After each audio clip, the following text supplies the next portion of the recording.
Welcome to the deep dive. Today, well, we're tackling a stock that's just been absolutely electric, capturing this whole AI moment, IREN Limited. Oh, yeah. I mean, if you haven't seen it, the run has been, well, astronomical feels like the right word. Astronomical is putting it mildly. Seriously, we're talking, what, over 570% up in the last year? Yeah.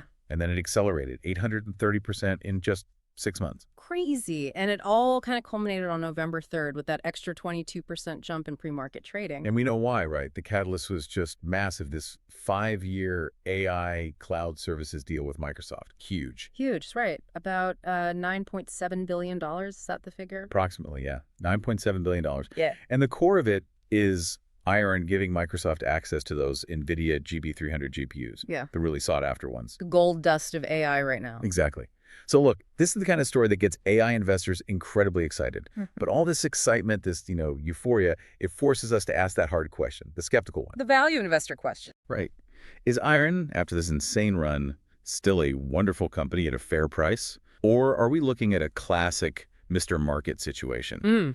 Irrational exuberance, where the price tag itself is the biggest risk. And that's our job today, isn't it? We're going to try and cut through that hype. We'll use Warren Buffett's value investing framework as our guide. The 4 big pillars. Exactly. Understanding the business, finding that durable economic moat, making sure management is trustworthy, and crucially, buying with a margin of safety, a sensible price. We'll see if IREN holds up by the end. And just so everyone knows, this analysis, it's drawn from a pretty comprehensive deep dive report looking at IREN from, well, all angles competitive financial. Right. And hey, if you find this kind of deep dive useful for understanding what's really moving the market, please do like and subscribe to Stock Analytics AI. Okay, let's get into it. Let's start with Chapter 1, the catalyst and the question. Okay, so that Microsoft deal, it's really the linchpin for everything happening now, isn't it? $9.7 billion over 5 years. I mean, that's huge validation. It basically funds their whole transition, or a huge chunk of it. But to deliver on it, wow. It's a massive industrial project they've got on their hands. Yeah, they've got to buy, what is it, $5.8 billion worth of hardware from Dell. That's the number. Primarily those NVIDIA GB300s, and then deploy them all at their big campus down in Childress, Texas. So it's this massive growth story, this huge catalyst. But our framework, it demands we stay skeptical, disciplined. We have to keep asking, does the reality, the underlying business, actually support this trice? We need to check it against those 4 tenets constantly. Circle of competence, moat, management, margin of safety. Got it. So let's start with understanding the business itself. Chapter 2, understanding the business from digital gold to AI factories. Where did IREN even come from? Because their history is pretty important here. Yeah, it really is. They didn't start in AI. IREN actually began back in 2018 as Iris Energy. They were a pure Bitcoin miner. Ah, right, I remember that. And they got hit hard in the crypto winter of 2022, didn't they? Oh, brutally. Stock collapsed, like 96%. It was almost game over. But that crisis, it sort of highlighted what they were really good at. Which wasn't predicting Bitcoin prices. Exactly. It was building and running these huge, power-hungry data centers, managing complex compute infrastructure efficiently. So they leaned into that, made a decisive pivot, rebranded in late 2024 to IREN Limited, signaling that shift to high-performance computing AI infrastructure. Right. So today, you'd call them a neocloud provider. Think of it like a specialized AI cloud service.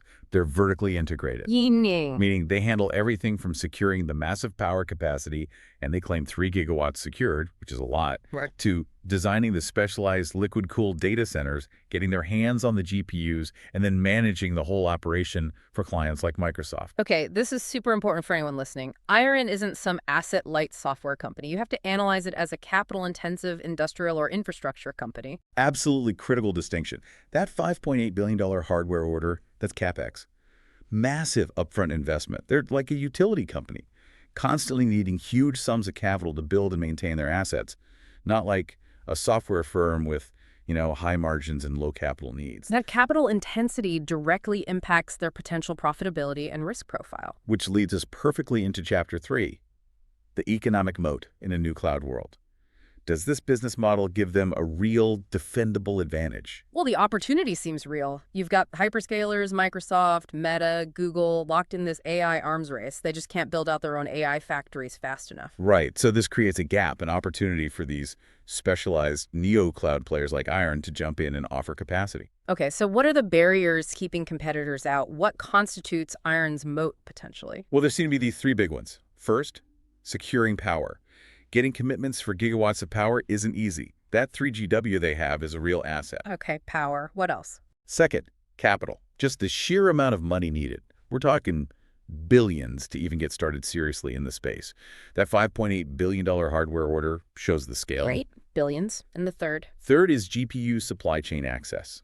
Getting your hands on enough of the top-tier NVIDIA chips. IREN says they're an NVIDIA preferred partner, which should, in theory, give them priority access. Power, capital, GPUs.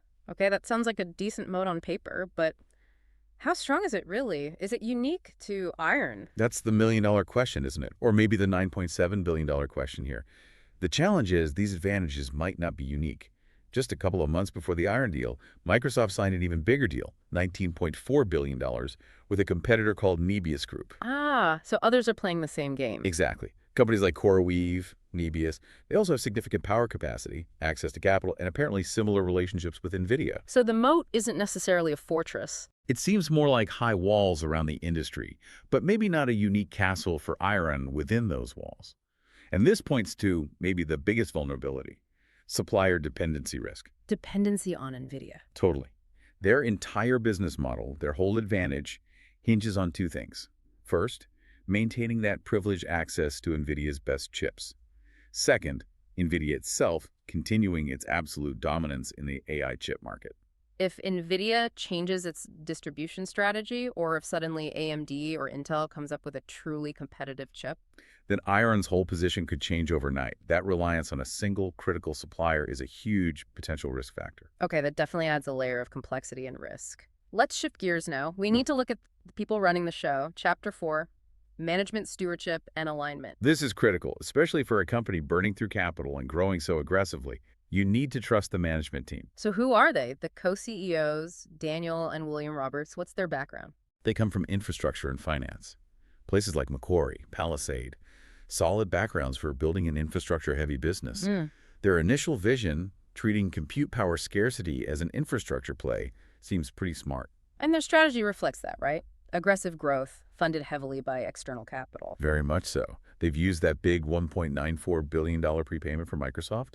They also raised $1 billion through those 0% coupon convertible senior notes. They're pulling every lever to get capital and build out. But that comes at a cost to existing shareholders, doesn't it? Dilution. Oh, significant dilution. The number of shares outstanding has ballooned up something like 44.7% in just the past year. That shows they're prioritizing expansion speed over, maybe, protecting shareholder value per share in the short term. Okay, aggressive growth, dilution. But now we get to something that, from a value perspective, is, well, it's a major red flag. Yeah, this is the one that's really hard to ignore, insider selling. Tell us about it. Okay, so in September 2025, it's just weeks before they announced that massive company-altering Microsoft deal. A deal they absolutely knew was coming. Had to. At that point, the Roberts brothers, the co-CEOs, sold a lot of stock. Combined, it was around $66.2 million worth. Wow. Selling right before the biggest positive catalyst in the company's history. Exactly. For a value investor looking for management alignment, this is. It's deeply problematic. It suggests they thought the stock was fairly valued, or maybe even overvalued, before the market knew about the $9.7 billion deal. It signals their private assessment was that the price didn't have much upside, even with that news baked in, doesn't it? Otherwise, why sell? You'd hold on or buy more. Precisely. It's a fundamental break in alignment. If the people who know the business best are selling right before transformational news hits, it really undermines trust. That third pillar of the Buffett framework, trustworthy management, it gets shaky. Very shaky. Okay, that's a serious concern. Let's dig into the actual financial performance now. Chapter 5, a deep dive into financial performance. What do the numbers say? Well, the top line, the revenue. It's exploding, as you'd expect with the pivot. They hit $501 million in fiscal year 2025. And interestingly, they did report positive net income. Oh, they did? How much? $86.9 million for FY 2025. So on the surface, looking at the income statement, it looks like they've turned a corner. achieved profitability. Wait, $86 million dollars in profit? That sounds pretty good. Why all the talk about risk then? Isn't that the goal? But that's the income statement. It's, let's say, an accounting picture of profit. You absolutely have to look underneath that at the cash flow reality. Okay. And what does the cash flow show? It shows a completely different story. Hmm. While net income was positive, IREN is frankly a cash incinerator. Their free cash flow, FCF, over the last 12 months was deeply negative. We're talking negative $1.127 billion. Hold on. Minus $1.1 billion. How can you report an $87 million profit but burn over $1 billion in cash? That's a huge gap. It comes back to that capital-intensive nature we talked about. All that money spent on GPUs, on building data centers, it's capital expenditure or CapEx. On the income statement, that cost gets spread out over many years as depreciation. So the profit calculation doesn't reflect the immediate cash hit. Exactly. But the cash goes out the door now. They spent over $1.3 billion on CapEx last year alone. So the cash flow statement shows the reality. They are spending vastly more cash than they generate, Which means? which means they are completely, utterly dependent on constantly raising more money from external sources, debt, equity, customer prepayments, just to operate and fund their growth plans. They need continuous access to capital markets. Okay, that paints a very different picture than just looking at net income. Burning over $1 billion a year. That kind of business can't be valued conventionally, Yeah, which brings us right to Chapter 6, the question of value price versus intrinsic worth. And this is where the market seems completely disconnected from that cash flow reality. The valuation metrics are just extreme. Well, the price to earnings PE ratio is quoted in ranges like 98 up to nearly 156.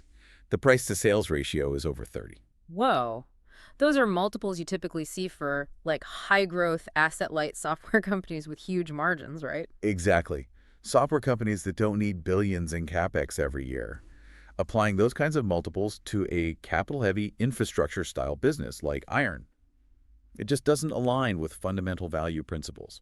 The current price seems to be baking in years and years of flawless execution and massive growth. No room for error. Price for perfection. Absolutely. Oh. And that disconnect fuels incredible volatility. The stock's beta, which measures its volatility relative to the market, is somewhere between 4.2 and 5.3. Meaning it moves 4 or 5 times as much as the overall market on any given day. Pretty much. It signals this is much more of a speculative vehicle right now than a stable, long-term investment based on underlying value. It's a trader's stock, perhaps, but not a value investor stock at this price. And looking at Wall Street analysts doesn't help clear things up either, does it? Not at all. You see this massive division. JP Morgan has basically a sell rating with a $24 price target. Then you have Cantor Fitzgerald at the other extreme, street high target of $100. That kind of divergence just screams uncertainty and speculation. It really does. Yeah. So when we apply that final crucial test from the value framework, the margin of safety, what do we find? It seems pretty clear. There isn't one. There's zero margin of safety at these levels. Given the extreme valuation, the negative free cash flow, the high volatility, the price itself feels like a margin of risk. Okay, let's bring it all together then. Chapter 7, Investment Thesis and Principal Risks. So synthesizing everything. The bull case is really simple, right? It's that $9.7 billion Microsoft deal as validation. It's the perceived moat from power, capital, and GPUs. It's riding the massive AI wave. Clear bull story. But the bear case, using our value lens. The bear case sees that valuation as completely unsustainable for this type of business. It sees the crippling negative cash flow. It sees the dangerous dependency on NVIDIA. And crucially, it sees management alignment compromised by that insider selling right before the big news. And we identified specific risks along the way. Yeah, let's list them out clearly. 1, valuation risk. The price is just sky high. 2, execution risk. Can they actually deliver this huge, complex industrial project on time and on budget? 3, customer concentration risk. They're heavily reliant on Microsoft now. What if that relationship sours? Makes sense? What else? 4, supplier dependency risk. That NVIDIA relationship is everything. 5, capital markets risk. What if they can't keep raising the billions they need to fund the cash burn?